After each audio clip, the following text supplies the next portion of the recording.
নমস্কার বন্ধুরা, আমি সোমা। আমার গোপালের হেসেল চ্যানেলে আপনাদের সবাইকে স্বাগত।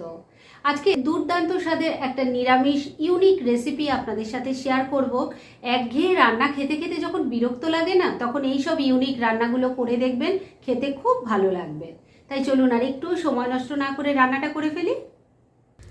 আজকে দারুণ টেস্টি আর ঝটপট তৈরি হয়ে যাবে এইরকম রান্নাটা করার জন্য কড়াইয়ে সর্ষের তেল দিয়ে গরম করে নিয়েছি। এই রান্নাটা কিন্তু বন্ধুরা সর্ষের তেলেই ভালো হবে। এর মধ্যে এবার প্রথমেই আমি এখানে বিউলির ডালের বড়ি নিয়ে নিয়েছি।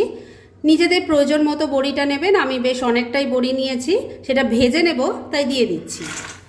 মিডিয়াম ফ্লেমে রেখে বড়িগুলোকে লাল লাল করে ভেজে নিতে হবে। এই বড়ি ভাজার সময় আঁচটা কিন্তু একদম কমে রাখবেন না, কেননা তাহলে বড়ি একদম সবটাই তেল টেনে নেবে। আর একদম হাই ফ্লেমেও করবেন না, তাহলে কিন্তু বড়িগুলো পুড়ে যাবে। বড়িগুলো ভালো করে ভেজে নিয়েছি, এবার গ্যাসটা বন্ধ করে দিলাম। এবার এগুলো তুলে আলাদা একটা পাত্রে রেখে দিচ্ছি। বড়িগুলোকে তো সব ভেজে তুলে রেখে দিয়েছি। আর এবার এই রান্নার একটা মশলা বানিয়ে নেব, সেজন্য প্লেটের মধ্যে আমি কিছু জিনিস সাজিয়ে রেখেছি। কি কি আছে সেটা আগে বলে দিই। এখানে নিয়েছি 1 টেবিল স্পুন সাদা তিল, 1 টেবিল স্পুন আছে পোস্ত। আপনারা যদি সাদা তিল দিতে না চান তাহলে পোস্তর পরিমাণটা আরেকটু বাড়িয়ে দেবেন।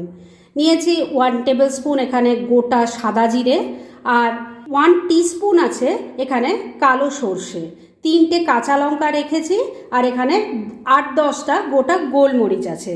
এই সব কিছু মিশিয়ে প্রথমে শুকনো আমি গুঁড়ো করে নেব, আর তারপর পরিমাণ মতো জল দিয়ে বেটে একটা মিহি পেস্ট তৈরি করে নিচ্ছি।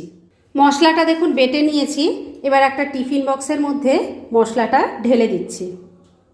সমস্ত মশলাটা টিফিন বক্সের মধ্যে ঢেলে দিয়েছি। এবার মিক্সির জার ধোয়া অল্প জলও দিয়ে দিলাম। এর মধ্যে এবার সামান্য কিছু গুঁড়ো মশলা দিচ্ছি। প্রথমেই দিয়ে দিলাম অল্প হলুদের গুঁড়ো।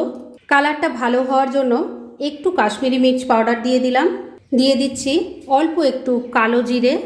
2 চামচ টক দই দিয়ে দিচ্ছি। দিয়ে দিচ্ছি স্বাদ মতো নুন। স্বাদটা ব্যালেন্স করার জন্য অল্প কয়েকটা দানা চিনি দিয়ে দিলাম। এবার সব কিছু খুব ভালো করে মিশিয়ে নিচ্ছি। সমস্ত কিছু খুব ভালো করে মিশিয়ে নিয়েছি। এবার ভেজে রাখা বড়িগুলো দিয়ে দিচ্ছি। বড়ি ভাজা সর্ষের তেলটা দিয়ে দিলাম। একটু টুকরো করা টমেটো দিয়ে দিচ্ছি। এবার সব কিছু খুব ভালো করে মিশিয়ে নিচ্ছি। এই রান্নাটা বন্ধুরা খুব ফাস্ট হয়ে যায়, আর খেতে কিন্তু অসাধারণ হয়। এখন যখন গ্যাস সিলিন্ডারের একটু প্রবলেম হচ্ছে, তখন এই রকম চটজলদি রান্নাগুলো করে কিন্তু একবেলার খাওয়া দাওয়া সেরে নিতে পারেন। সমস্ত কিছু খুব ভালো করে মিশিয়ে নিয়েছি। এবার কয়েকটা গোটা কাঁচা লঙ্কা দিয়ে দিচ্ছি। সবশেষে বড়ি ভাজার আরেকটু তেল আছে, সেটাও দিয়ে দিলাম। এখানে কিন্তু কাঁচা সর্ষের তেলটা ইউজ না করে এই তেলটা দিলেই বেশি ভালো হবে। লিডটা লাগিয়ে দিলাম।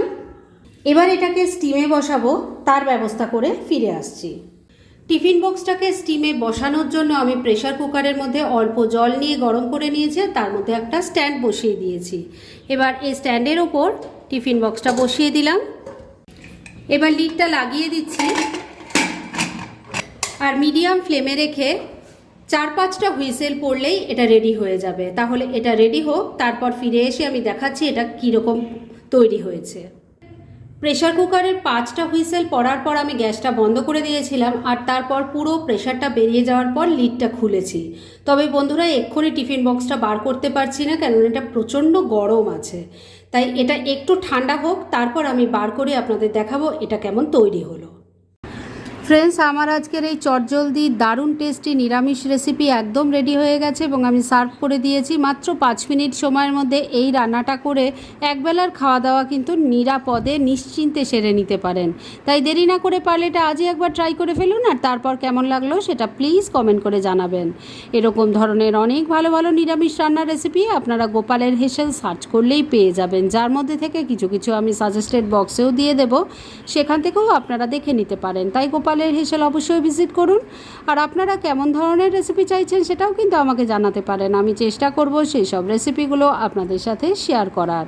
আর আমার আজকের এই রেসিপি যদি আপনাদের ভালো লাগে আর ইউজফুল বলে মনে হয়, তাহলে যারা এখনও আমার চ্যানেলটাকে সাবস্ক্রাইব করেননি তারা প্লিজ সাবস্ক্রাইব করুন। তাহলে আজকের মতো এখানেই শেষ করছি। পরদিন আবার এরকমই কোনো ভালো রেসিপি নিয়ে চলে আসব। আপনারা সবাই খুব ভালো থাকুন, সুস্থ থাকুন।